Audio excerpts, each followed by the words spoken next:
So children, we were to start with what is called as central problems of an economy. So अगर मैं आपसे एक basic logic पूछूं economics में and I से कि धरती पे जो भी रिसोर्सेज हैं चिल्ड्रन, इनकी अवेलेबिलिटी लिमिटेड है या अनलिमिटेड है बच्चों? The availability is limited. Excellent जवाब, एक्सेलेंट जवाब. बट जो लोगों का बुक्कड़पना है, हपशीपना है, जिसे आप क्या बोलते हैं, वांट्स, इनकी क्या सिचुएशन है चिल्ड्रन? They are unlimited. तो जब तक रिसोर्सेज लिमिटेड होंगी और वांट्स अनलिमिटेड होंगी, हमेशा एक समस्या आएगी एंड दैट समस्या is known as children problem of choice. If you would have possessed as much money as you wanted to, और आप कितनी भी चीजें खरीद सकते थे, क्या आपको जीवन में कोई भी प्रॉब्लम आएगी? क्या आपको ये सोचना पड़ेगा क्या करें क्या ना करें, कुछ समझ में ना आए? कुछ नहीं करना पड़ेगा, आप हर चीज खरीद सकते हैं. बट प्रॉब्लम कब आएगी? जब आपके पास आपकी जो इनकम है that sounds to be limited, और उससे जो आपको चीजें अटेन करनी है, सेटिस्फैक्शन लेना है, इट इज अनलिमिटेड. खोपड़े में बात गई चिल्ड्रन? चलिए, तो जैसे स्टूडेंट है, उसके सामने भी प्रॉब्लम है. 100 रुपए लेकर निकला बेचारा घर से. अब रास्ते में उसको बर्गर भी नजर आ रहा है, पिज्जा भी नजर आ रहा है, और वो दोनों चीजें नहीं खरीद सकता.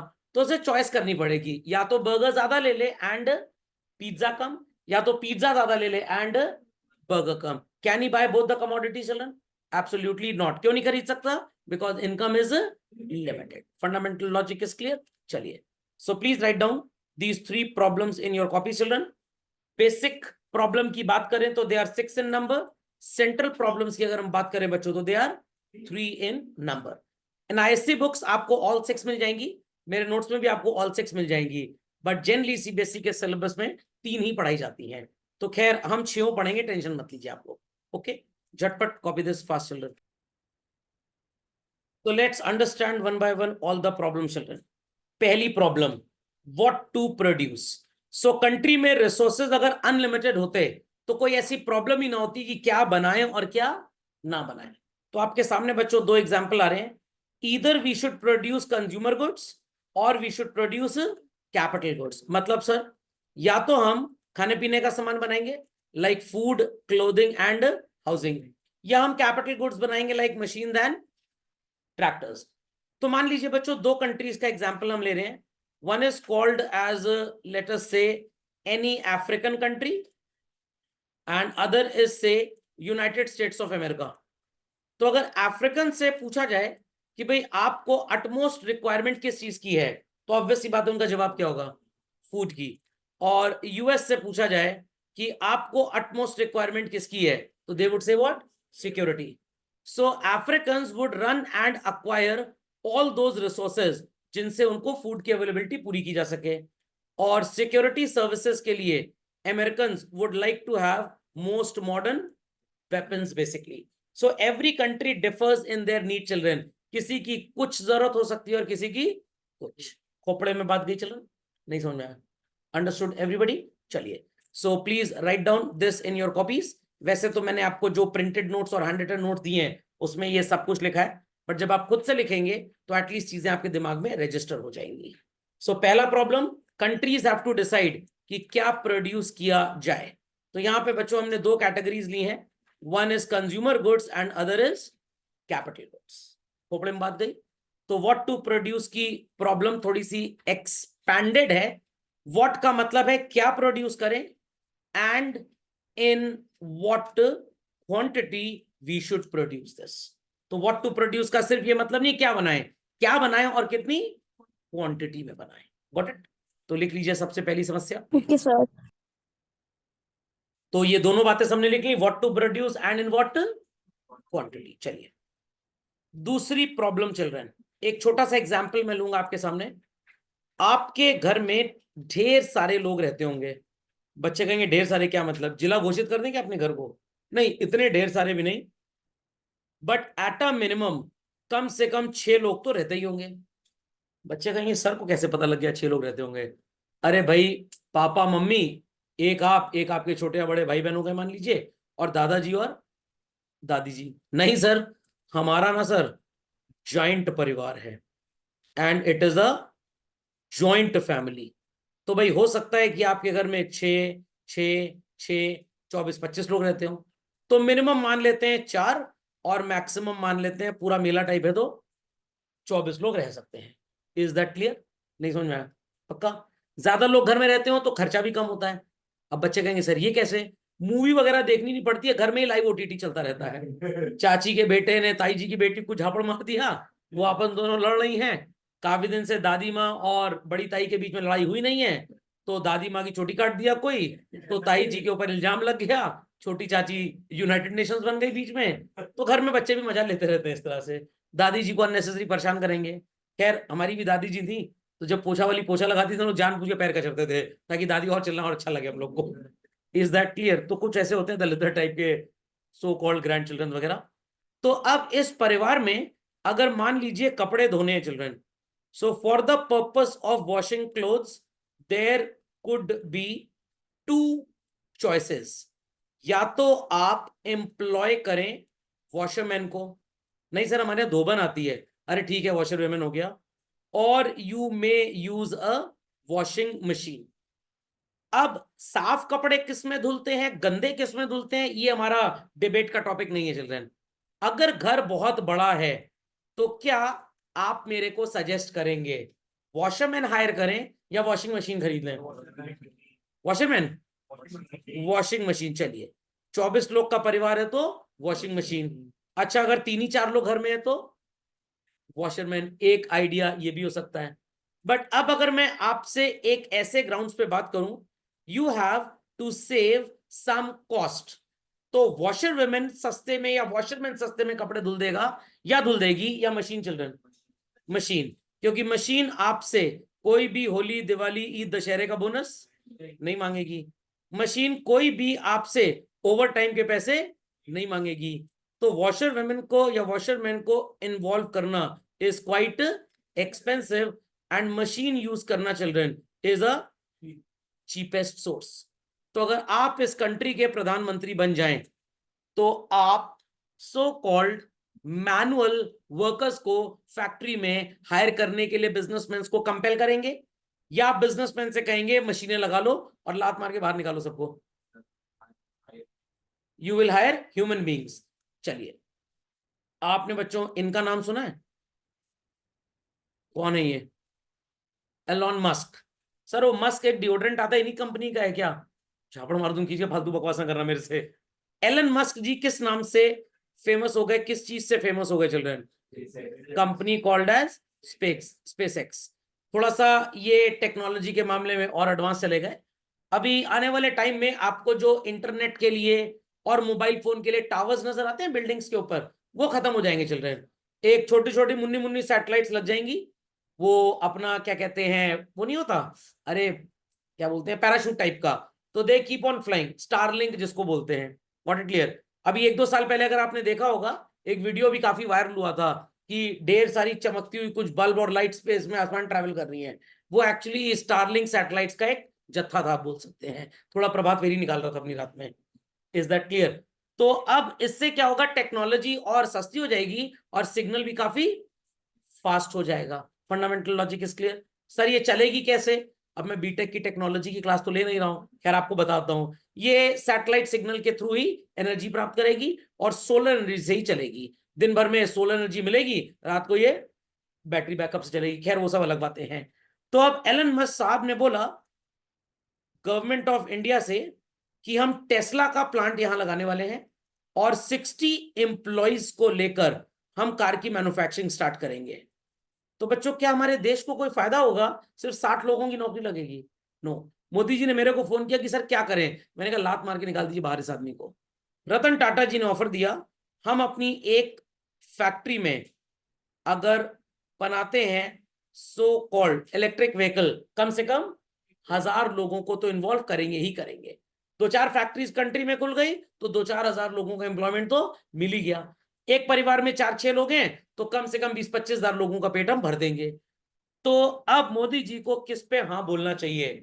एलन मस्क की कंपनी जो ज्यादातर ऑटोमेशन पे काम करेगी विद लीस्ट एम्प्लॉइज, या रतन टाटा जी की कंपनी जो ज्यादातर मैनुअल लेबर को इन्वॉल्व करेगा विद लीस्ट ऑटोमेशन? टाटा। तो country like India children, we should involve manual labour और we should engage machines. Manual labour, तो मैनुअल लेबर से ऑब्वियस सी बात है कॉस्ट थोड़ी सी ज्यादा आएगी, बट जो कंट्री में सबसे बड़ी समस्या है चिल्ड्रन, दैट इज अनएम्प्लॉयमेंट, ये बहुत हद तक कम हो जाएगा।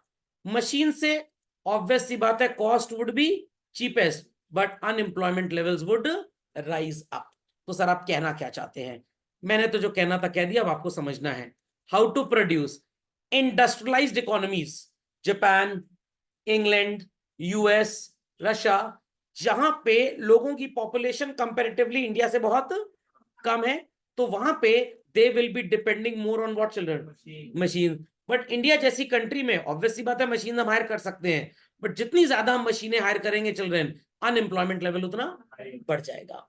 तो if the country is highly populated, we should depend upon manual labour, जिसे बोलते हैं लेबर इंटेंसिव टेक्निक। क्या बोलते हैं बच्चों? लेबर इंसेंटिव नहीं, लेबर इंटेंसिव। और जहां पे फैक्ट्री में लोगों की रिक्वायरमेंट तो है, बट पॉपुलेशन ही देश में, क्या करें, तो ज्यादा से ज्यादा रोबोटिक्स एनेबल्ड मशीनें खरीदी जाएंगी। So there are two techniques of production children, one is called as what, labour intensive and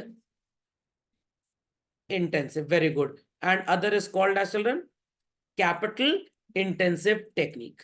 So if our country is highly populated, कौन सी टेक्निक यूज की जाए बच्चों? Labour intensive. और अगर लागत बचानी है तो कौन सी टेक्निक यूज की जाए भाई? Capital intensive. तो इंडिया में भी मैं आपको सच्चाई बताता हूं चिल्ड्रन, मैक्सिमम प्राइवेट सेक्टर के एंटरप्रेन्योर्स क्या चाहेंगे कि उनके प्रोडक्ट की कॉस्ट कम हो। Is that clear? But government welfare के लिए क्या चाहेगी कि लोगों को ज्यादा से ज्यादा एम्प्लॉयमेंट मिले। तो जहां पे लेबर की जरूरत है मशीन आप यूज ही नहीं कर सकते, ऑब्वियस सी बात है the technique is labour intensive. और जहां पे machine is a replacement, what will do, capital intensive. अब आप कहेंगे सर ऐसा कोई एग्जांपल दे दीजिए, मैं एकदम आप बीता एग्जांपल देता हूं चिल्ड्रन।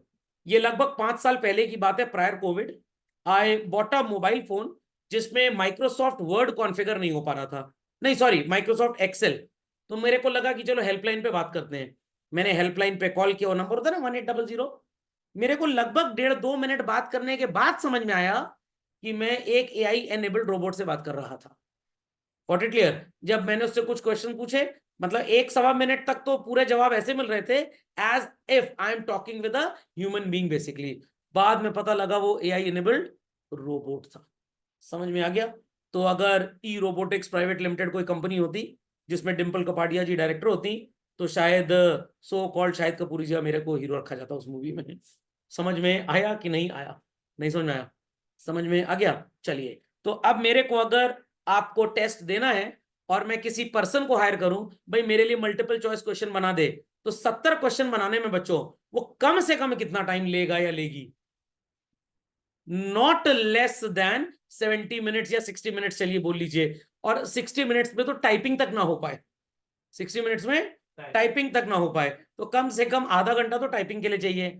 सोचने के लिए ग्रामर करेक्ट होनी चाहिए एकदम, सब कुछ बढ़िया हो, तो भाई ऑब्वियस सी बात है अपना काम बनता, भाड़ में जाए जनता। कौन सी टेक्निक यूज करेंगे? Capital intensive. कुछ साल पहले हमारी वो कपड़े धोने वाली नौटंकी करने लग गई। 800 रुपीज हम उसको सैलरी देते थे, आधे घंटे का काम होता था, हमारे कपड़े हैं कितने बड़े। Is that clear? फिर कहने लग गई मेरी वाइफ से 1000 रुपए दीजिए। अरे 25% हाइक? क्या गूगल में नौकरी कर रही है 25% हाइक मिलेगा? मैंने क्लास मार के निकाल बाहर करो। We went to the shop in Allahabad called as Asha and company. वहां पे देखा 28,000 रुपए की वॉशिंग मशीन मिली। 4 साल से टचवुड लकड़ी चू नुकसान ना हो जाए, वॉशिंग मशीन टनाटन चल रही है। एक बार सिक्का एक का फंसा है, पैसे लग गए, बात अलग है। तो अब ये मशीन रात में भी कपड़ा धुलती है, दिन में भी कपड़ा धुलती है, और ओवर टाइम भी नहीं मांगती। होली दिवाली जो त्योहारी होती है वो भी नहीं मांगती, वो मैं रख लेता हूं अपनी जेब में। So what is better children, machine और ह्यूमन बींग्स? मशीन। तो इंडिया में कपड़े धोने के लिए तो लोग वॉशिंग मशीन यूज करते हैं, क्या बर्तन धोने के लिए डिश वॉशर हर घर में होता है? हाँ सर होता है, बट इस्तेमाल नहीं होता। वैक्यूम क्लीनर आपके घर में भी होगा, इस्तेमाल होता है? नहीं सर, पड़ोस वाली आंटी ने खरीदा था सस्ता वाला, मम्मी ने जलाने के लिए थोड़ा और महंगा खरीद लिया। तो हमारे जिस तरह के सो कॉल्ड लिविंग स्टैंडर्ड्स हैं, हम वॉशिंग मशीन तो यूज कर लेते हैं, बट जो डिश वॉशर जैसी चीज है या सो कॉल्ड वैक्यूम क्लीनर जैसी चीजें हैं वो हमारे यहाँ इस्तेमाल नहीं होती। वो सिर्फ स्टैंडर्ड ऑफ लिविंग मेंटेन करने के लिए, स्टेटस सिंबल के लिए यूरेका फोर्ब्स का हमारे घर में भी होना चाहिए। Is that clear? हमारे घर में एक था, 2 गिफ्ट आ गए, बड़ी मुश्किल से बांटे हैं उसको। Is that clear? ये ना बोलता बांटे तो लोग बोलते सर हमको दे दीजिए। तो पीपल अंडरस्टूड दिस चिल्ड्रन? पक्का? चटनी मम्मी कैसे बनाती है, सिलबट्टे पे? नहीं सर, सारे नाखून टूट गए उनके एक बार, नकोटिंग कैसे? तो चटनी बनाने के लिए क्या यूज किया जाता है?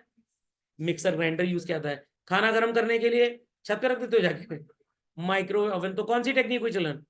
Capital intensive. समझ में आ गया? मंदिर मस्जिद चर्च गुरुद्वारे लोग गए होंगे, पहले ढेर सारे लोग बैठा करते थे, कोई तबला बजा रहा है, कोई सितार बजा रहा है, गिटार नहीं सितार। आजकल मंदिरों में एक मशीन आ गई है, दे स्विच टन टन भण भण ढण ढण, सब कुछ अपने आप उसके अंदर इंस्ट्रूमेंट सारे लगे हैं। कौन सी टेक्निक है बच्चों? Capital intensive. Is that clear? तो मैं भी ये मार्कर यूज कर रहा हूं। What it clear? इतना ढेर सारा लिखा और सो कॉल्ड क्लियर कर दिया। अब कुछ बच्चे सर वंस मोर सर, अब वंस मोर लिखने में तो नानी याद आ जाएगी भाई, टेक्नोलॉजी का इस्तेमाल झट से फिर आ गया। Is that clear? तो what is good children? Capital intensive और लेबर इंटेंसिव। तो क्लासरूम के अंदर लगता है नहीं सर नौकरी दीजिए सबको, जब अपने पे आती है अरे मरो जाके नौकरी क्या दीजिए, हमारा पैसा बचा तो नौकरी देखें। तो it is what children? Capital intensive. समझ में आ गया? मान लीजिए किसी दिन क्लास का शेड्यूल चेंज है, या भगवान ना करे मेरे कुछ हो जाए, क्लास कैंसिल्ड है, क्या एक एक के घर आके कान बोलूंगा आज क्लास नहीं है, आज क्लास नहीं है? Is it possible? No. But अगर व्हाट्सएप है, ईमेल है, गूगल क्लासरूम है, तो एक मैसेज स्ट्रीम कर दिया, सबको मिल गया। Is that clear? समझ में आ गया? तो आज मैंने आपके लिए एक 70 क्वेश्चंस का अकाउंटेंसी का बेसिक टर्म्स का पेपर बनाया, देखा होगा आपने। दूसरे का भी बनने वाला, परेशान मत होइए, परसों तक वो भी दे दूंगा। एक लाइव टेस्ट भी होने वाला है, बिल्कुल परेशान मत होइए। सर इतना ढेर सारा, how do you manage? My computer manages it. It is what? Capital intensive. समझ में आ गई बात? चलिए तो let's continue further children. So available resources को कैसे यूज करना है कि आपकी लागत भी कम हो, एम्प्लॉयमेंट भी ज्यादा से ज्यादा हो जाए। गांव में आपने किसान को काम करते हुए कभी देखा होगा बच्चों, कुछ लोग वो एक वेपन होता है, मतलब वेपन नहीं उसको हसिया बोलते हैं एक्चुअली, वो कर्व्ड सा होता है। अच्छा बना के देखा नहीं, फावड़ा इज डिफरेंट। ये हिंदी मूवी नहीं देखते ना लोग। चलिए मैं दिखा देता हूँ बना के। एक ऐसा डंडा टाइप होता है चलन, थोड़ा बड़ा ही बन गया, एक्सल साइज का बन गया, बनाना था मेरे को मीडियम साइज का। और उसके आगे, चलो भाई, चलिए ऐसे निकला होता है, पॉइंटेड सा। गांव में किसी को तंग मत करना, भट्ट से मारेंगे निपट जाओगे। Got it clear children? हसिया बोलते हैं इसको बेसिकली। ये वो पेड़ पौधा फसल काटने काम आता है, तो इससे बहुत टाइम लगता है। बट आजकल थ्रैशर्स आ गए हैं, ट्रैक्टर्स आ गए हैं, आप चलाते जाइए अपने आप कट के। जो सॉ होता है वो अलग हो जाता है, मतलब जो क्या कहते हैं फालतू की चीज होती है, और जो ग्रेन होता है वो अलग हो जाता है। इससे टाइम भी बचता है और स्पीड बढ़ जाती है। कौन सी टेक्निक चल रहा है? Capital intensive. आपके घर में टेरेस गार्डन होगा या फ्लोर गार्डन होगा, शाम को पानी देते होंगे आप। Is that clear? आपने मम्मी से कहा हम नहाएंगे नहीं सवेरे, हम भी पौधे की तरह गार्डन बैठ जाएंगे, हमको नहला देना। तो मम्मी थोड़ी कॉस्ट सेव कर रही है। या इतना बड़ा गार्डन है, बहुत बड़ा गार्डन है, मान लीजिए 2-4 हजार स्क्वायर फीट का, तो क्या किसी के लिए पॉसिबल है पाइप से हर जगह पानी देना? नो। तो वो ऐसे एक बीच में घूमता रहता है, स्प्रिंकलर। हाँ मैं चेक करने वाला, तुम लोग को आता ही नहीं स्प्रिंकलर। कुछ लोग खड़े जाएंगे मुंह खोल के पानी आ रहा है, कुछ लोग होली में उसको इस्तेमाल करते हैं सबके ऊपर रंग पड़ जाए, तो स्प्रिंकलर्स यूज किए जाते हैं। Again which technique children? Capital intensive. आपने स्कूल में देखा होगा घास कटते हुए, हाँ सर उसके बाद बोरी में भरा जाता है, उसके बाद क्या होता है सर हमको पता नहीं, 5 रुपए बोरी के हिसाब से घास बिकती है, खरीद मत लीजिएगा, घर ले जाएं आलू मिला के घास की टिकिया बना के सर को खिलाएंगे। तो मशीन होती है जिससे घास काटी जाती है ताकि जल्दी से काम हो जाए। Which technique children? Capital intensive. Is that understood और नॉट? पक्का? मम्मी आपको बहुत समझाती है, सवेरे उठाना पड़ता है, नहीं उठते, मम्मी एकदम हाथ वाथ खींच रही है वगैरह वगैरह, मतलब एकदम लग रहा है मर्डर होने वाला है आपका। तो ये कौन सी टेक्निक है मम्मी की? लेबर है। मम्मी ने सोफिया रोबोट खरीद लिया, या सिफरा आंटी को खरीद लिया जो उस मूवी में थी, और वही सवेरे आपको उठा देगी एंड ऑल दैट। कौन सी टेक्निक हुई? Capital intensive. तो कॉस्ट बचानी है तो go for capital intensive. Output को बहुत ह्यूज रखना है तो go for capital intensive. Standardised product हो, टेलर शर्ट सिलेगा आपके साइज की 5 बार, कभी 2 mm बड़ी कभी 2 mm छोटी, एग्जैक्ट तो हो ही नहीं सकती। बट अगर मशीन से सिली गई है बच्चों, तो ऑब्वियसली बात है it is exact. Is that clear? Cost ज्यादा लगेगी बट एम्प्लॉयमेंट कम से कम सबको मिलेगा। कौन सी टेक्निक बच्चों? Labour intensive. समझ में आ गया? तो हाईली पॉपुलेटेड कंट्रीज में कौन सी टेक्निक यूज करनी है? लेबर। और जहां पे पॉपुलेशन कम है चिल्ड्रन, कॉस्ट भी ज्यादा नहीं खर्च कर सकते, we should use capital intensive. अब बच्चे कहेंगे सर यहाँ लिखा तो है नहीं स्क्रीन पे। Children we are discussing the problems. What problems? अभी जब सोल्यूशन डिस्कस करेंगे तो इन बातों के आंसर्स आपको मिलेंगे, किस जगह पे कौन सी टेक्निक इस्तेमाल होगी। समझ गए? झटपट लिख लें कॉपी में। चलिए, the next children, for whom to produce. Obvious सी बात है सर, जिन लोगों ने एफर्ट किया उन्हीं के लिए हम चीजों को प्रोड्यूस करेंगे। किन लोगों ने एफर्ट किया? आप इकोनॉमिक्स पढ़ने चिल्ड्रन, तो हम फैक्टर्स ऑफ प्रोडक्शन जैसा कुछ जानते हैं, यस और no? How many factors of production do we know children? कितने फैक्टर्स ऑफ प्रोडक्शन हमें बताएं? 4। सबसे पहला फैक्टर ऑफ प्रोडक्शन क्या था? Labour, thereafter land, thereafter capital, and at last entrepreneur. क्या आप किसी से फ्री में काम करवाएंगे चिल्ड्रन? नो। क्या पे करना पड़ेगा आपको? वेजेस। क्या आपको कोई भी अपनी जमीन फोकट में देगा इस्तेमाल करने के लिए? नो। क्या मांगेगा वो? रेंट। क्या आपको कोई पैसा देगा बिना आपसे उसके बदले कोई कॉस्ट लिए? व्हाट यू नीड टू पे? इंटरेस्ट। और एंटरप्रेन्योर कहेगा फोकट में ही काम करना है तो मैं सुलभ कॉम्प्लेक्स में ना जाके बैठ जाऊं, 2 रुपए तो मिले कम से कम लोगों से। क्या चाहेगा वो? प्रॉफिट। चलिए, इसके लिए कोड वर्ड भी बहुत धमाकेदार आपको बताया था, and the code word was what children? वाह। वाह नहीं, वाह। Rest in peace. इतनी बात समझ में आ गई? तो एक छोटा सा एग्जांपल लेते हैं। टेक एन एग्जांपल चिल्ड्रन की इंडिया में सिर्फ आप ही इकलौते ऐसे हैं जिसके पास एक फैक्ट्री है। क्या है चिल्ड्रन? फैक्ट्री। और उस फैक्ट्री में बन रहे हैं बॉल पॉइंट पेन्स। क्या बन रहे हैं? और फैक्ट्री का नाम है संकट मोचन एंटरप्राइजेस।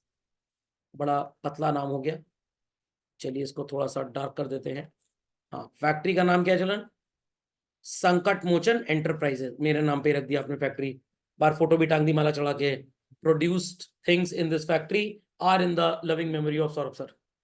अब आपने इस फैक्ट्री में सो कॉल्ड कुछ वर्कर्स को एंगेज किया। आई रिपीट चिल्ड्रन, कुछ वर्कर्स को एंगेज किया। उनको आप क्या पे करेंगे? वेजेस। टोटल मान लीजिए, सुनिएगा मैं लिखूंगा नहीं, 2 लाख रुपए आपने वेजेस दी। कितनी? 2 लाख। कितनी वेजेस दी? 2 लाख। और आपकी फैक्ट्री में 2 लाख वर्कर्स काम कर रहे हैं, या मान लीजिए 2 लाख रुपए आपने वेजेस दी, और टोटल आपकी फैक्ट्री में जो प्रोडक्शन हुआ that is 2 lakh pieces. How much चलन?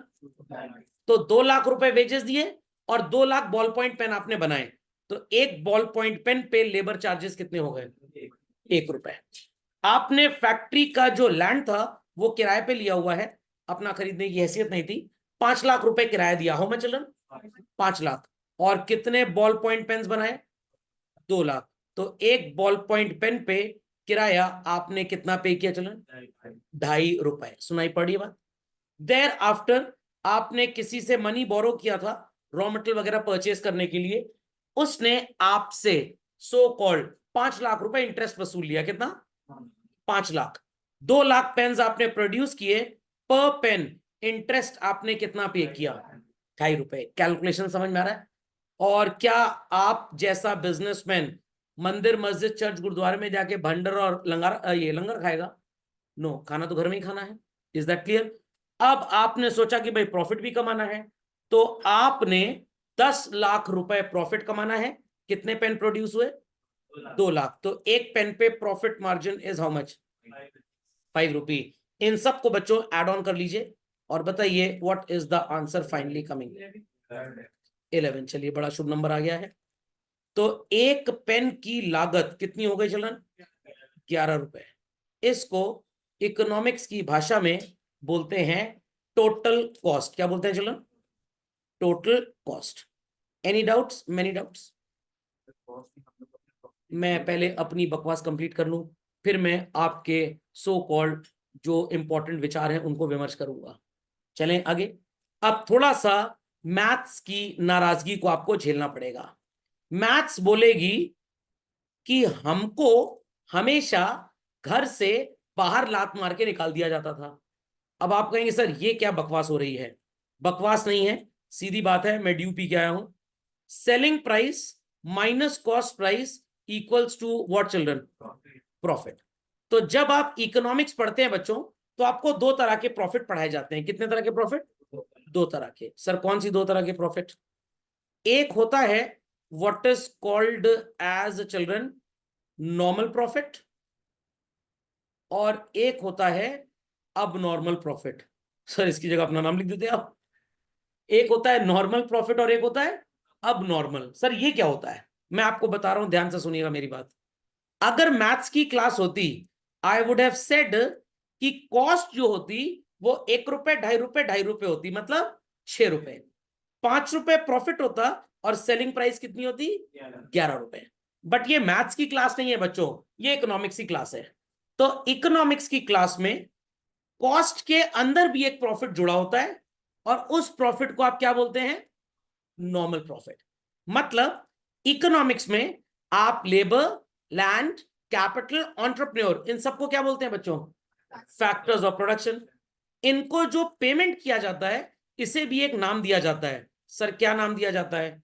The name is children factor payments. What is the name children? So payments made to the factors of production is called as what children? Factor payments. I repeat children, payments made to the factors of production is called as what? Factor payments. इतनी बात सबको समझ में आ गई? तो labour को use करने के लिए आपने क्या पे किया चिल्ड्रन? वेजेस।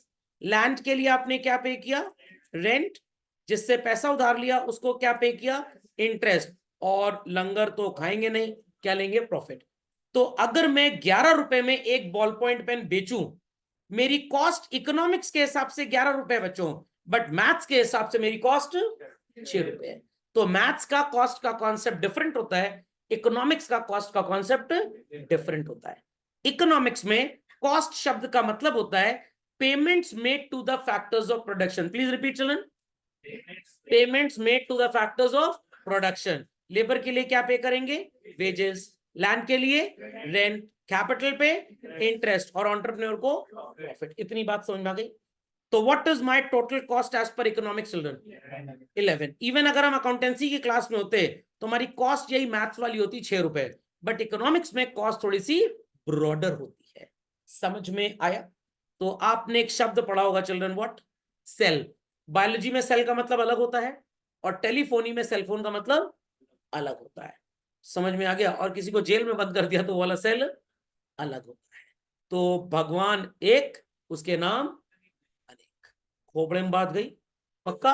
चलिए, तो अब अगर मैं 11 रुपए में बॉल पॉइंट पेन बेचता हूं बच्चों, तो मेरा प्रॉफिट कौन सा होगा? Normal profit. एग्जाम्पल लिखने जा रहा हूं, ध्यान से सुनिएगा इस बात को children. 14 rupees is the selling price and 11 rupees is the cost price. कितना डिफरेंस नजर आ रहा है children? 6 rupee, oh sorry sorry sorry, 3 rupee, sorry children. कितना डिफरेंस नजर आ रहा है? 3 rupee. What is selling price in our example children? 14, जो कि कॉस्ट प्राइस से ज्यादा है। कितना ज्यादा है? 3 रुपए। तो बच्चों ये जो 3 रुपए है, this sounds to be called as abnormal profit. खोपड़े में बात गई चिल्ड्रन? तो जब कोई भी बिजनेसमैन 14 रुपए में बॉल पॉइंट पेन बेचेगा चिल्ड्रन, तो उसको दो प्रॉफिट होंगे। आई रिपीट चिल्ड्रन, कोई भी बिजनेसमैन अगर 14 रुपए में बॉल पॉइंट पेन बेचेगा तो उसे दो प्रॉफिट होंगे। एक तो 5 रुपए वाला प्रॉफिट जो इस 11 के अंदर जुड़ा है, और 3 रुपए वाला जो अलग से नजर आ रहा है। तो एग्जैक्टली कितने का प्रॉफिट हुआ? 8 रुपीज, जिसमें 5 रुपए का तो नॉर्मल प्रॉफिट है, और बाकी 3 रुपए जो नजर आ रहा है वो अब नॉर्मल प्रॉफिट है। समझ गए सर? मम्मी हमेशा ही हमसे गुस्सा रहती हैं, दिखाती कभी कभी ये गुस्सा झापड़ मार के। तो मम्मी का झापड़ मारने वाला गुस्सा है अब नॉर्मल, और जो मनी मन लड्डू फूटा गुस्से का अंदर वो नॉर्मल। समझ में आई बात कि नहीं आई चिल्ड्रन? पक्का? अब बच्चे कहेंगे सर पढ़ा कुछ और रहे थे, कहीं और चले गए। मैं जो पढ़ा रहा था मैं आपको पढ़ा चुका हूं। This wages is called as functional distribution. Rent is also called as functional distribution. Interest is also called as functional distribution. Profit is also called as functional distribution.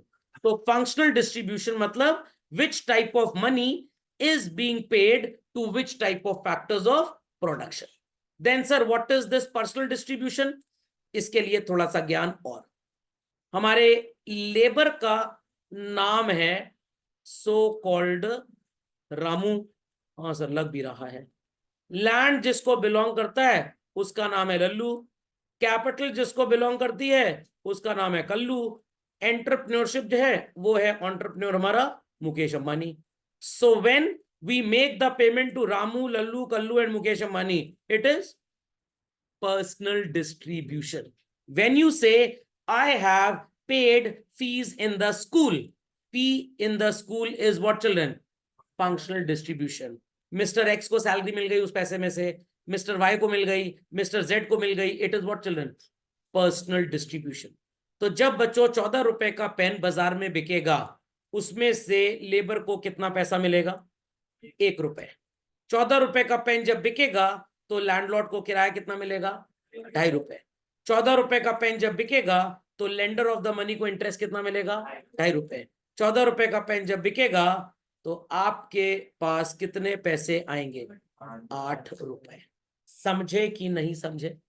Clearly understood? समझ में आ गया? बॉक्सर जी नहीं समझे? चलिए प्रश्न है किसी का कुछ? हाँ बोलिए बोलिए बोलिए। टैक्स 5 रुपीस में भी लगेगा। सरकार को तो लोग पैसे ही नहीं देना चाहते हैं, टैक्स पूरे पे लगेगा 8 रुपए पे। Got it clear? 8 रुपए पे पूरे पे, इस 5 पे भी टैक्स लगेगा और इस 3 पे भी टैक्स लगेगा।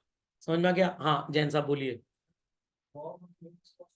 रॉ मटेरियल की कॉस्ट कहां चली गई सर? सर वो एडवर्टाइजमेंट करवाए वो कहां चला गया? सर समझ गए, पूरा धंधा चोरी का है सर आपका। आप कहीं से रॉ मटेरियल चुरा के ला रहे हैं, सारी कॉस्ट होंगी। आप रॉ मटेरियल को इंटरेस्ट के अंदर जोड़ लीजिए, रेंट के अंदर जोड़ लीजिए, जहां मर्जी आए जोड़ लीजिए। इकोनॉमिक्स में 4 के अलावा कोई 5वां पेमेंट है ही नहीं। समझ में आ गया? लोग एप्पल का लैपटॉप खरीद लिए हैं, सर इसमें वायरस नहीं आ रहा है सर। वायरस जो पेन ड्राइव में था वो विंडोज को इन्फेक्ट करने के लिए बनाया गया था। Is that understood? सर वो हमारे दोस्त के घर में कुत्ता है सर, उसको कोविड नहीं हुआ। पड़ोस के एक अंकल है, उनको कैसे हो गया? अंकल कुत्ता नहीं है ना, कुत्ता ही रहता तो ठीक रहता। तो बच्चों ये कोविड ह्यूमन बींग्स की बीमारी थी या एनिमल्स की थी? ह्यूमन बींग्स आई, एनिमल्स थी। मान लीजिए म्यूटेट कर गया, तो क्या जरूरी है कि आपकी सारी बीमारियां कुत्ते को भी हो जाए? क्या कभी सुना है मेरा कुत्ता जो है वो जुकाम से मर गया, उसको हाई फीवर हो गया था, कैंसर हो गया मेरे कुत्ते को? तो देयर आर सम डिजीजेस जो ह्यूमन बींग्स में होती हैं, जानवरों में नहीं होती। देयर आर सम जो जानवरों में होती है, ह्यूमन बींग्स में नहीं होती। कुछ जानवरों से इंसानों में चली जाती है, कुछ इंसानों से जानवरों में आ जाती हैं, बट जब म्यूटेट हो जाती है तो डिजीज का नाम बदल जाता है। Is that understood? तो इकोनॉमिक्स का सब्जेक्ट जब आप पढ़ते हैं बच्चों, आप रॉ मटेरियल बोले, जो आपका मन आए बोल लीजिए, बट हम इन सबको कितनी कैटेगरीज में बांटेंगे? सिर्फ 4। हमारे पास 5वीं कोई कैटेगरी नहीं है। Got it clear? एक क्या 1000 पूछिए क्वेश्चन, बस ये 4 को जोड़ के बन जाता है। नॉर्मल प्रॉफिट हमेशा इंक्लूडेड रहेगा।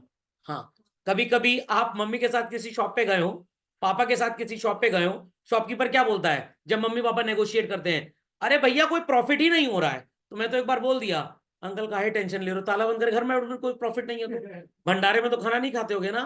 तो सारे के सारे बिजनेसमैन जब इतनी बात बोले, अरे कुछ बच ही नहीं रहा है तो बिजनेस क्या कर रहे हो? नहीं बच रहा है तो चेहरा दिखाने के लिए, चेहरा दिखाने के लिए। तो ऐसा नहीं हो सकता। बिजनेसमैन को अगर कुछ भी नहीं बचेगा तो क्यों बिजनेस करेगा? हाँ ये हो सकता है कि आप 5 कमोडिटीज खरीदें, 2 कमोडिटीज को लॉस में बेच दें, एक कमोडिटी में आपसे सिर्फ नॉर्मल प्रॉफिट ले और बाकी 1-2 में अब नॉर्मल। ऐसा हो सकता है, बट वो हर कस्टमर, अरे कुछ बचता ही नहीं है, अरे कुछ बचता ही नहीं है। तो भैया बहुत धन्य हो, कुछ नहीं बच रहा और पिछले 20 साल से बिजनेस कर रहे हो। ये सब सामान चोरी लगवाया क्या दुकान पे? कुछ नहीं बचता तो आया कहां से? तो ऐसा नहीं हो सकता है। कोई भी बिजनेसमैन बच्चों प्रॉफिट छोड़े बगैर बिजनेस करेगा ही नहीं। हो सकता है वो किसी को ज्यादा पैसे में सामान बेचे, earning all the time what अब नॉर्मल प्रॉफिट। जैसे अमेजोन वगैरह की सेल आती है, सेल में प्रोडक्ट कभी कभी एक्सट्रीमली सस्ता होता है। आपने वो कान की ठेपी खरीदी, एयरपॉड्स ऐसे थे 1599 के, सेल में 999 का मिल गया। हो सकता है कॉस्टिंग 1000 रुपए रही हो, 1 रुपए सस्ता ही बेच दिया हो, बट इस चक्कर में हो सकता है आप 2-3 सामान और उसमें चिपका देंगे आपको कायदे से। राजमा खरीद लिए 1 किलो, बाजार में 90 रुपए का, 150 में चिपका दिया आपको, तो उसमें कमा लिए। Is that clear? So there are two type of profits always, children. Which is included inside cost is called as normal profit, and which is realized over and above cost, it is abnormal. जाता सारा का सारा इन्हीं एफओपीज के बीच में है. जब इन नामों पे पैसे गए तो it is known as functional distribution. और जब आपने किसी इंसान को पैसे दिए children, then it is called as what? Personal distribution. Fee paid to the teacher professional शब्द है, इट इज फंक्शनल. हमारे टीचर का नाम है Ram Prasad Maurya, it is personal distribution. समझ में आ गया? बट नोट कर ले. हाँ भाई पूछिए पूछिए अनुष्का जी. सर अब नॉर्मल प्रॉफिट एक बार फिर से बता दीजिए. 2 बार बता देता हूँ, ऐसी क्या बात है. 2.5 रुपए आ रहा था बच्चों रेंट, 2.5 रुपए आ रहा था इंटरेस्ट और 1 रुपए वेजेस. जरा इन सबको ऐड कर लीजिए, मैथ सबको आती है. अरे बोलो भाई, शर्मा गए सर. पहले पैसे दीजिए तब बोलेंगे, ऐसे नहीं बोलेंगे सर. हम आजकल सूखने के पैसे लेने लगे सर. 6 रुपए पहले सर ये सब आते हमारे अंदर नहीं आई थी, ये 1 महीने से वायरस आ गया है. 6 रुपए. 5 रुपए इसलिए ताकि आप बिजनेस करने के लिए हमेशा so called attracted, excited, motivated रहें. What is the cost as पर इकोनॉमिक्स चिल्ड्रन? 11. अगर आप 11 का प्रोडक्ट 11 में ही बेच दें, then too you happen to earn how much children? 5. This is called as which profit? Normal. Anushka जी इतना समझ गए? Yes sir. अगर आपने 11 रुपए की चीज को 14 में बेच दिया, how much more are you getting? 3. इस 3 रुपए को क्या बोलेंगे बच्चों? Saurabh sir, abnormal profit. तो जो कॉस्ट के अंदर है वो नॉर्मल, जो कॉस्ट के बाहर है, अलग से रियलाइज किया, नजर आ रहा है, it is abnormal. Is that understood? Is that understood Anushka ji? और कोई? Yes sir. चलिए झटपट इसको लिख लें बच्चों. Let me read this official definition. So it is the problem related to distribution of produce goods children among the different groups of the society. तो groups भी यही हैं. Those who own hard work, laborer will render hard work, that is labor. Owner of land will give you the property to use. Those people who possess money will lend you money for putting it into your business. And those who have innovative ideas, they will deliver their entrepreneurial skills which can make good profits in the business. समझ में आ गया? समझ में आ गया? कुछ बच्चे ये भी बोलेंगे सर जमीन अगर अपनी है तो रेंट हम किसको देंगे? हम किसी को नहीं देंगे. बट बिजनेसमैन जो होता है वो अक्लमंद आदमी होता है, अक्लमंद इंसान होता है. वो से सोचेगा मेरे को किराया तो देना नहीं है, तो किराए वाली कॉस्ट मेरे ऊपर किसी भी तरह का बर्डन है नहीं, तो चलो मैं अपना प्रोडक्ट 3.5 और 5, 8.5 में बेच देता हूं. बट उसको किसी टॉमी और मोती ने तो काटा नहीं है. वो कहेगा अगर ये प्रॉपर्टी किराए पे ली गई होती, जैसे मेरे कॉम्पिटिटर्स बिजनेस कर रहे हैं, तो उनको रेंट पे करना पड़ता और वो उस रेंट को अपनी कॉस्ट का एक हिस्सा मानते और कस्टमर से वसूलते. Is that clear? तो वो डेफिनेटली अपनी कॉस्ट में क्या जोड़ेगा चिल्ड्रन? रेंट. चाहे उसे पे नहीं करना पड़ा बट वो जोड़ेगा जरूर. खोपड़े में बात गई. एक तरह से आप बोल सकते हैं प्रॉफिट हो गया. समझ में आ गया? तो लाइक मैं सेल्फ एम्प्लॉयड पर्सन हूं children. Okay, the property where I am conducting my lecture is a self owned property. क्या मेरे को किसी को प्रॉपर्टी का रेंट देना है तो सर थोड़ा डिस्काउंट दे दीजिए. क्यों देते हैं? जहर खरीदो क्या मेरे लिए? बिल्कुल डिस्काउंट नहीं देंगे. समझ में आ गया? मैंने पैसे भी अपने ही लगाए, किसी से बोरो नहीं किया, तो सर डिस्काउंट दे दीजिए. सर इंटरेस्ट क्यों ले रहे हैं? सर काहे ना ले. और सर क्या मैनेज करना, बच्चे तो आएंगे ही आएंगे पढ़ने. सर मोह माया में कुछ नहीं रखा, त्याग दीजिए सर, सब यहीं रह जाएगा. सर यही मैं आपको समझा रहा हूं, सब यहीं रह जाएगा, सब मोह माया है, सब सो कॉल्ड सरेंडर कर दो. समझ में आया? सर आप सिर्फ वेजेस लेकर काम करिए बस. खोपड़े में बात गई. तो I have to take risk of my business, I have to manage my business, तो I will be willing to get some profit. I am working since morning, day and night. I want some remuneration, so I'll be wanting wages. तो sir आपको कायदे से तो 1 रुपए और 5 रुपए, बस 6 रुपए आपकी कॉस्ट है, बट मैं आपसे रेंट का भी पैसा वसूलूंगा एज वेल एज इंटरेस्ट का भी. समझ में आई बात बच्चों या बिल्कुल नहीं आई? पक्का? हाँ उसमें भी अब नॉर्मल टाइप होता है, नॉर्मल टाइप होता है. बताता हूं आपको, परेशान हो तो ये हमारी सो कॉल्ड कॉस्ट प्राइस 11 है चलन. और हमने प्रोडक्ट को 7 रुपए में बेच दिया, कितना लॉस नजर आ रहा है? 4 रुपीज। अब ध्यान से मेरी बात सुनिएगा, इस 7 रुपए में आप वेजेस पे कर सकते हैं बच्चों, 2.5 रुपए का रेंट भी पे कर सकते हैं और 2.5 रुपए का इंटरेस्ट भी पे कर सकते हैं, तो 6 रुपए तो पे कर दिया, तब भी आपको 1 रुपए तो प्रॉफिट मिल ही गया ना। Is that clear? तो जब 6 रुपए आपके पास आ गए तब जाके आप बोलेंगे कि नॉर्मल प्रॉफिट भी 0 है। Is that clear? क्योंकि 1 रुपए आपको क्या देने हैं? वेजेस, 2.5 रुपए रेंट और 2.5 रुपए इंटरेस्ट, टोटल कितना हो गया? 6। अगर सेलिंग प्राइस 6 हो गई तब भी आप बाहरी ताकतों को तो दिव्य दर्शन पैसों के दे ही सकते हैं, सिर्फ आपको नॉर्मल प्रॉफिट नहीं होगा। Is that clear? बट 7 रुपए अगर आप रेवेन्यू ले रहे हैं तो 1 रुपए वेजेस का, 2.5 रुपए रेंट का और 2.5 रुपए इंटरेस्ट का निपटने के बाद भी आपको 1 रुपए बच जाएगा। Got it clear?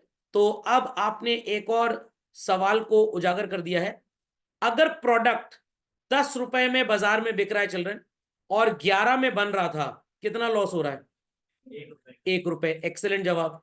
अगर 9 रुपए का बिक रहा है और 11 में बन रहा था, व्हाट इज द लॉस? 2। 8 रुपए में बिक रहा है, 11 का लॉस, सॉरी कॉस्ट, कितना लॉस हो गया? 3 रुपए। 7 रुपए वाला एग्जाम्पल तो आपको ऑलरेडी मैं दे ही चुका हूं। 6 रुपए में कमोडिटी बिक रही है, 11 में बन रही थी, कितना लॉस हो गया? 5। दिमाग की बत्ती जलाएं मेंटोस खाए बगैर।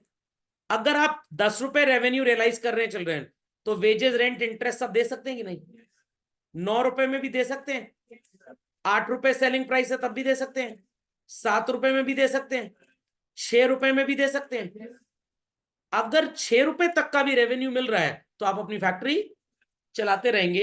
यू कैन इजिली पे वेजेस, यू कैन इजिली पे रेंट, यू कैन इजिली पे इंटरेस्ट। क्या नहीं मिल पा रहा तो आप कहेंगे चलो कोई बात नहीं, रिसेशन चल रहा है, आगे चल के मिलेगा। बट अगर 5 रुपए में प्रोडक्ट बिक रहा है और 11 का बन रहा है, what is the amount of loss children? 6 रुपए का लॉस है। वेजेस तो सर पे हो जाएगा, सॉरी 5 रुपए में वेजेस पे हो जाएगा, रेंट पे हो जाएगा, इंटरेस्ट नहीं हो पाएगा। सर 5 रुपए में वेजेस हो जाएगा, इंटरेस्ट हो जाएगा, रेंट नहीं हो पाएगा। सर 5 रुपए में रेंट और इंटरेस्ट हो पाएगा, वेजेस नहीं हो पाएगा। सॉरी, अब हम अपना बिजनेस बंद कर देंगे। Is that clear? समझ में आ गया? बीएससी की फीस में बीटेक भी पढ़ लिए लोग, ये फिनोमेना पढ़ाया जाएगा। कंपेयर करेंगे आप कॉस्ट को और सेलिंग प्राइस को in micro economics for CBSE 11th and ISC वाले बच्चे 12th में पढ़ेंगे। इसको बोलते हैं theory of cost. Producers equilibrium में एग्जांपल आपको फिर दिया जाए। ओके, चलिए समझ में आ गया? चिल्ड्रन ये समस्याएं समझ में आ गई सबको? कोई क्वेरी यहां तक किसी की भाई? Write the next problem children. Problem of allocation of resources,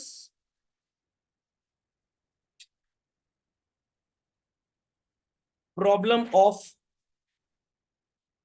fuller utilization of resources,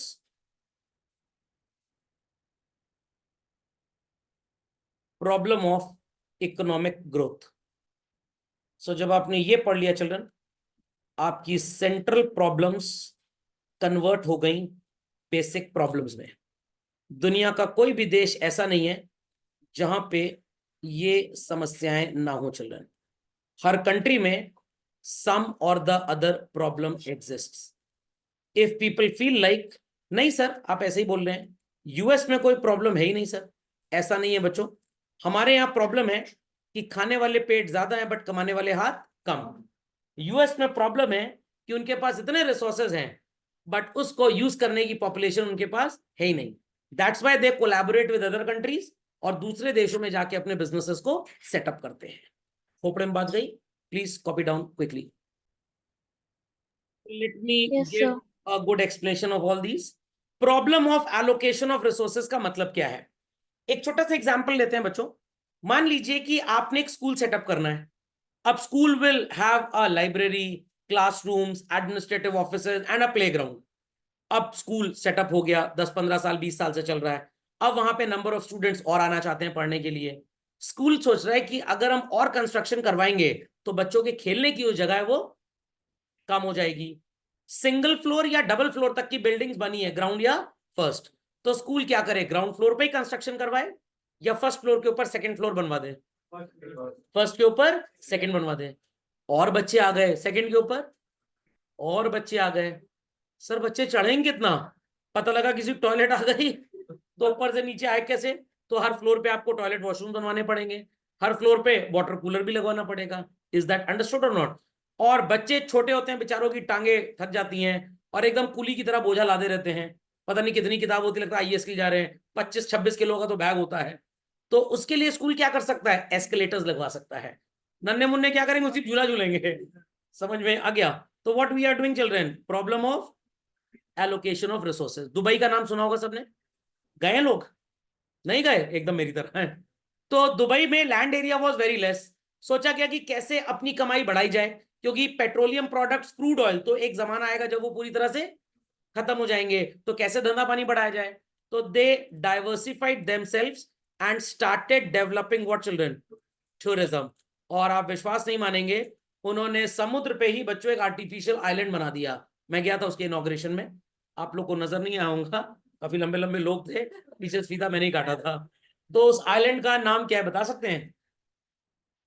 नहीं नहीं नहीं, अबू धाबी तो एक सिटी है, यूएई जो है वो 7 प्रैक्टिकली सिटीज का कॉन्ग्लोमरेट है, उसमें एक अबू धाबी है, एक मस्कट है, एक दुबई है, likewise. Palm Jumeirah island, got it clear, palm trees भी हैं, तो फ्लावर शेप में एक आइलैंड बनाया हुआ है, क्योंकि जमीन है नहीं तो हमने समुद्र पे ही आइलैंड बना दिया।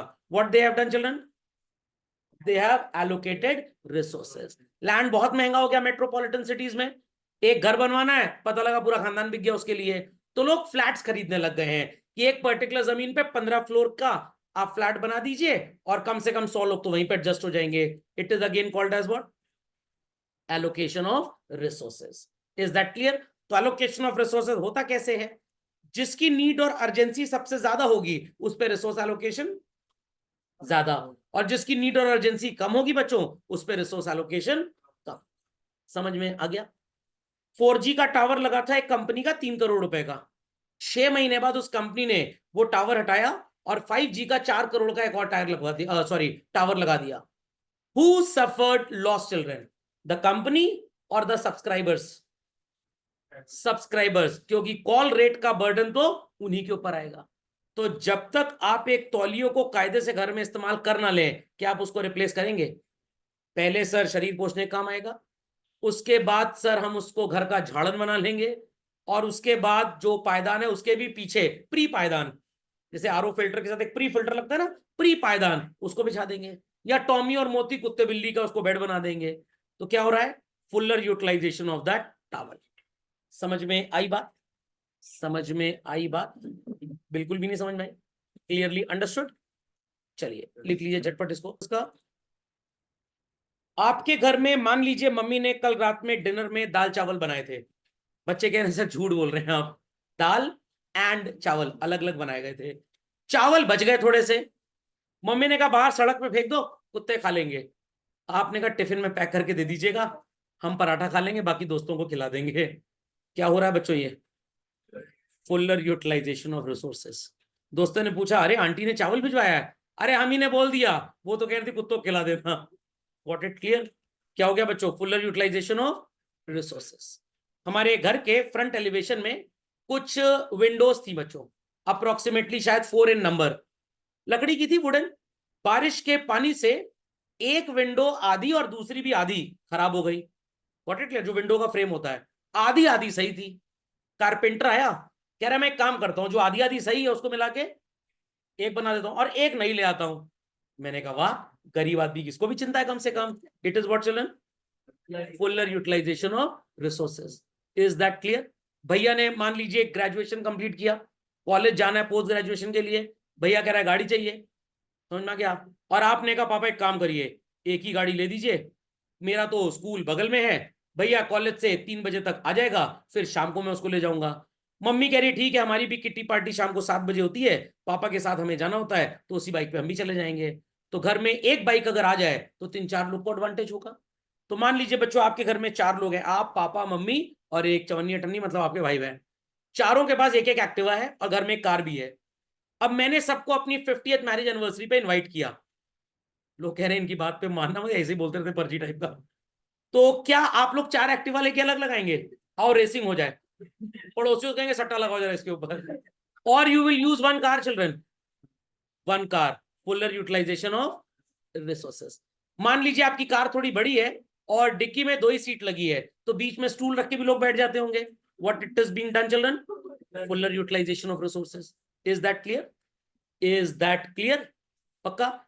जब आप सो कॉल घर में रहते हैं और इलेक्ट्रिसिटी का अगर प्रॉब्लम है, मान लीजिए इन्वर्टर में बैटरी बैकअप कम बचा है, तो पापा मम्मी आप 2-4 रिश्तेदार इधर इधर चले जाए, समझ में आ गया, सब आपके घर आ गए और सिर्फ 8 घंटे का इन्वर्टर में बैकअप बचा हुआ है और वो इन्वर्टर एसी भी चला देता है, तो एक ही बड़े रूम में सब सो जाए या हम भी पड़ोसियों घर चले जाएं?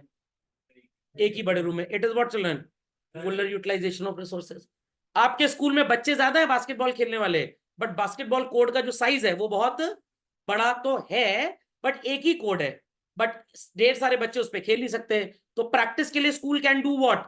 वो जो बास्केट होती है जाली, उसको बीच बीच में दीवार में फिट करवा सकता है स्कूल, वहां पे बच्चे प्रैक्टिस कर सकते हैं। What is being done children? Fuller utilisation of resources. एक लैपटॉप घर में खरीद लिया गया, समझ में आ गया? उसी लैपटॉप पे पापा सवेरे से लेकर रात तक 6 बजे तक 7 बजे तक ऑफिस का अकाउंट्स मेंटेन करते हैं। 7 बजे 7:30 बजे वो घर आते हैं, मम्मी उसी पे सीरियल देख लेती है, सास भी कभी बहू थी, बहू भी कभी बुढ़िया बनेगी वगैरह वगैरह, टीचर भी कभी स्टूडेंट था, समझ में आ गया? और उसी पे आपने मिस्ड वीडियो भी मेरा यूट्यूब पे देख लिया। What is being done children? Fuller utilisation of resources. आखिरी धमाकेदार एग्जांपल, बेलन खरीदा मम्मी ने, क्या खरीदा? बेलन। रोटी भी बेल रही है मम्मी उससे, कपड़ा भी धो लेती हैं। Is that clear? और आपको मारने के काम में भी आ जाता है। It is what? Fuller utilisation of resources. नहीं समझे बात को? खोपड़े में बात गई? Sir what is this economic growth? किसी ने मेरे को बोला कि हमारे प्राइम मिनिस्टर बड़े लोफर आवारा टाइप के। मैंने क्यों? जब देखो दूसरे देश घूमते रहते हैं। तो क्या बच्चों प्राइम मिनिस्टर का कंट्री के बाहर जाना आवारा कर दी है? No, developing good business relations, ताकि भाई उनके लोग हमारे यहाँ इन्वेस्ट करें, हमारे यहाँ नई टेक्नोलॉजी आए, हमारे यहाँ नया आइडिया आए और हमारे यहाँ एम्प्लॉयमेंट बढ़ जाए। It will lead to what children? Economic growth. अगर बच्चों मैकडोनल्ड्स, पिज्जा, डोमिनोज इंडिया में ना होते तो क्या लोकल बिजनेसमैन अपना बिजनेस करने का स्टैंडर्ड कभी रेस कर पाते? बिल्कुल भी ना कर पाते। तो जब डोमिनोज आया तो लोकल अंकल पप्पू पिज्जा जो था वो अंकल पैम बन गया, समझ में आ गया? राजू समोसे वाला सैमोराज बन गया। Is that clear? तो पहले जब मैकडोनल्ड्स नहीं था, किसी की हैसियत नहीं थी 20 रुपए में बर्गर बेचते, सब 60-70 रुपए का बेचते थे, थोड़ी सी आलू पीठी देते थे और फ्रेंच फ्राइज भी देते थे। जब मैकडोनल्ड ने 20 का बर्गर लॉन्च किया तो लोगों को अकल आई कि कैसे कॉस्ट कटिंग करनी है। हम भी अब कोल्ड ड्रिंक नहीं देंगे साथ में, हम भी फ्रेंच फ्राइज नहीं देंगे, आलू की पीठी नहीं देंगे, और हम भी 20 में बर्गर बेचेंगे। तो कंट्री में क्या होगा? उनकी सेल भी बढ़ जाएगी।